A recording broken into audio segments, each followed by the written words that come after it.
किसी ने खूब कहा है, आए थे हरिभजन को ओटन लगे कपास। कहां कांग्रेस उत्तराखंड में सरकार बनाने का सपना देख रही थी, वहीं आज पार्टी टूट के मुहाने पर आकर खड़ी है। हरीश रावत अपनी ही पार्टी और सरकार के खिलाफ बगावत का झंडा बुलंद कर खड़े हो गए हैं। हरीश रावत के बागी तेवरों से कांग्रेस सख्ते में है। चुनाव से ऐन पहले जिस तरह के तेवर हरीश रावत ने दिखाए हैं, अपनी ही पार्टी, अपने ही संगठन के नेताओं के खिलाफ जिस तरह से सोशल मीडिया प्लेटफॉर्म पर जहर उगला है, उसके बाद कई कयास लगने शुरू हो गए हैं। कई सवाल भी उठ खड़े हुए हैं। सबसे बड़ा सवाल तो यह है कि क्या पंजाब की कहानी उत्तराखंड में दोहराई जाएगी?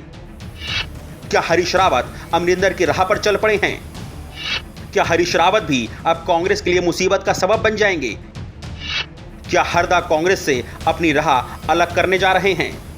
ये सवाल इसलिए भी कि जिस तरह से हरीश रावत ने ट्वीट के जरिए अपने दिल का दर्द बयां किया, तीनों ट्वीट की एक एक लाइन पढ़िए, हर लाइन में बेहद ही गहरे अर्थ छुपे हैं। सत्ता ने वहां कई मगरमच्छ छोड़ रखे हैं, उनके नुमाइंदे ने मेरे हाथ पांव बांध दिए हैं। क्या ये इशारा कांग्रेस आलाकमान की तरफ है? हरीश रावत ने लिखा, बहुत तैर लिए, अब विश्राम का वक्त है। क्या इसके मायने हरीश रावत अब कांग्रेस को अलविदा कहने जा रहे हैं? क्या इसके मायने ये हैं कि हरीश रावत कांग्रेस से एकला चलो की राह अख्तियार करने जा रहे हैं? कांग्रेस के लिए इन दिनों कुछ भी अच्छा नहीं चल रहा। अभी महज कुछ दिन पहले ही जब हरीश रावत पंजाब के प्रभारी हुआ करते थे, तब पंजाब में प्रदेश अध्यक्ष नवजोत सिंह सिद्धू और तत्कालीन मुख्यमंत्री अमरिंदर सिंह के बीच विवाद इस कदर गहराया कि अमरिंदर को मुख्यमंत्री पद से इस्तीफा देना पड़ा और उसके बाद अमरिंदर ने कांग्रेस छोड़कर अपना रास्ता अलग अख्तियार कर लिया। अब अमरिंदर पंजाब में बीजेपी के साथ मिलकर चुनाव लड़ेंगे। कांग्रेस सूत्रों के मुताबिक हरीश रावत ने प्रदेश प्रभारी देवेंद्र यादव के खिलाफ पार्टी के अंदर खुलकर मोर्चा खोल दिया है। पार्टी आलाकमान को साफ तौर पर अल्टीमेटम दे दिया है कि या तो देवेंद्र यादव को प्रदेश प्रभारी पद से हटाओ या फिर मुझे अपनी राह अलग चुननी पड़ेगी। इसकी तस्दीक उनके सहयोगी सलाहकार सुरेंद्र अग्रवाल के बयानों से भी होती है कि एक बात तो स्पष्ट है कि उत्तराखंड में हरीश रावत जी का विकल्प कोई नहीं है और सबसे लोकप्रिय नेता, राज्य निर्माण में उनका योगदान है, कांग्रेस को सत्ता में वापसी का उनका योगदान है और सबसे बड़ी बात कि कांग्रेस के हर कार्यकर्ता से सीधा उनका संवाद हमेशा रहा है और आज भी है। और मैं समझता हूँ उत्तराखंड की चाहत हरीश रावत है, परंतु कुछ दिनों से ऐसा लग रहा है कि कोई ताकत भाजपा के इशारे पर खेल रही है और उत्तराखंड के कांग्रेस के कार्यकर्ताओं की भावनाओं के साथ खिलवाड़ करते हुए कहीं ना कहीं कांग्रेस के जो आम कार्यकर्ता है उसका हाथ मारना चाहती है, उसको भाजपा के इशारे पर उसके कदमों को रोकना चाहती है।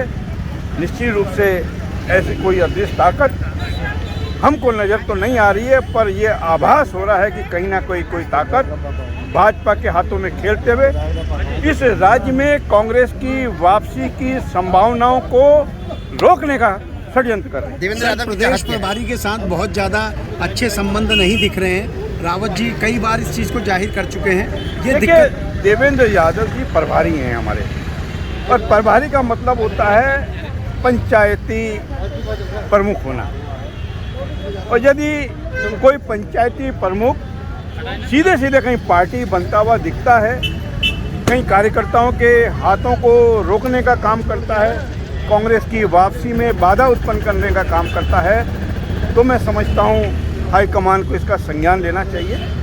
और ये लग रहा है कांग्रेस के कार्यकर्ता होने के नाते, मैं तो एक आंदोलनकारी भी हूँ, हर मौसम में कांग्रेस का झंडा हरीश रावत जी ने भी थामे रखा और हम लोगों ने भी थामे रखा। परंतु यदि कोई ऐसी ताकत कांग्रेस की वापसी के षड्यंत्र में भाजपा के हाथों में खेलना चाहती है, हम उसका निश्चित रूप से पर्दाफाश करेंगे। हरीश रावत लिखते हैं, नए साल में उम्मीद है सब कुछ ठीक हो जाएगा। क्या ये कोई संकेत है? क्या हरीश रावत अपने भविष्य का कोई संकेत दे रहे हैं? हरदा को करीब से जानने वाले लोग मानते हैं कि यह हरीश रावत की प्रेशर पॉलिटिक्स भी हो सकती है। आला कमान को दबाव में लाने के लिए, प्रदेश प्रभारी देवेंद्र यादव को उत्तराखंड से हटाने के लिए और one and only Harish Rawat को घोषित चेहरा बनवाने के लिए ये एक रणनीति का हिस्सा भी हो सकता है। लेकिन जिस तरह से प्रदेश प्रभारी देवेंद्र यादव प्रीतम सिंह को अपने पाले में कर हरीश रावत के खिलाफ एक एक कर चाल चल रहे हैं, उससे तो यही लगता है कि आला कमान हरीश रावत से ज़्यादा देवेंद्र यादव और प्रीतम सिंह पर भरोसा कर रहा है। शायद यही कशमकश हरीश रावत के सामने है और इसी छटपटाहट में अब हरीश रावत कोई बड़ा फैसला लेने जा रहे हैं। इसे महज इत्तेफाकी कहा जाएगा कि ट्वीट करने से महज कुछ समय पहले ही उत्तराखंड क्रांति दल के राष्ट्रीय अध्यक्ष काशी सिंह एरी की हरीश रावत से गोपनीय मुलाकात होती है। इस मुलाकात को यूं तो शिष्टाचार मुलाकात बताया जा रहा है, लेकिन सियासत में दरअसल शिष्टाचार महज एक पर्दा होता है जो सिर्फ हकीकत को छिपाने के लिए इस्तेमाल किया जाता है। क्या यूकेडी के साथ हरीश रावत कोई सियासी गठजोड़ में लगे हैं? क्या इस शिष्टाचार से कोई नया सियासी गठजोड़ पनपने जा रहा है? ऐसे कई सवाल हैं जिनके जवाब आने वाले वक्त में मिलेंगे, लेकिन आने वाला नया साल कांग्रेस के लिए कोई बड़ा भूचाल लेकर आए तो हैरानी नहीं होगी, क्योंकि फिलहाल हरीश रावत के बगावती रुख ने यह साफ कर दिया है कि या तो उत्तराखंड की सियासत में हरीश रावत कांग्रेस का सबसे बड़ा चेहरा होगा या फिर कांग्रेस के खिलाफ हरीश रावत एक चेहरा बन सकते हैं। अस्तित्व न्यूज़ के लिए देहरादून से परवीन तिवारी की रिपोर्ट।